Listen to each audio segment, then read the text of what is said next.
Hello all, welcome to SMS channel. Very good morning అందరికి. నేను ఇవాళ కిడ్స్ లంచ్ బాక్స్ లోకి మష్రూమ్ రైస్ చేద్దాం అనుకుంటున్నాను. మష్రూమ్ రైస్ కి కావాల్సిన పదార్థాలు mushrooms, cashew, onions, green peas, tomato and coriander leaves. ముందుగా స్టవ్ ఆన్ చేసుకొని కుక్కర్ తీసుకొని 3 to 4 టేబుల్ స్పూన్స్ ఆయిల్ వేసుకున్న తర్వాత ఆయిల్ బాగా హీట్ అవ్వనివ్వాలి. అప్పుడు ముందుగా తరిగిన ఇంగ్రీడియంట్స్ వేసుకోండి ఆయిల్లో. ఆయిల్ హీట్ అయిన తర్వాత నేను అందులో అల్లం వెల్లుల్లి పేస్ట్, ఆనియన్స్, గ్రీన్ చిల్లీ, కరివేపాకు వేసుకొని బాగా మిక్స్ చేసుకున్నాను.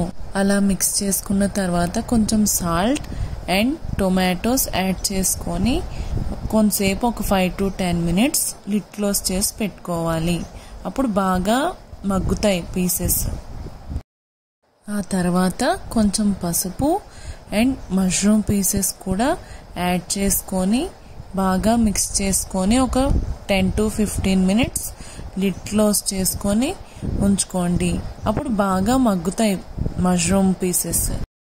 ఆ తర్వాత కొంచెం మనం జీరా పౌడర్ యాడ్ చేసుకొని ముందుగా నానబెట్టుకున్న రైస్ అండ్ వాటర్ కలిపి యాడ్ చేసుకోవాలి.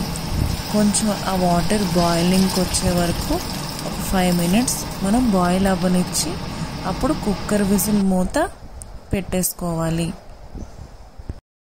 ఒక 2 to 3 విజిల్స్ రానివ్వాలి. మీడియం ఫ్లేమ్లో వస్తే బాగా మంచిగా ఉడుకుతుంది రైస్. ఇది కిడ్స్ లంచ్ బాక్స్లో పెట్టినా కూడా వాళ్ళు హ్యాపీగా లంచ్ ఎంజాయ్ చేస్తూ తింటారు.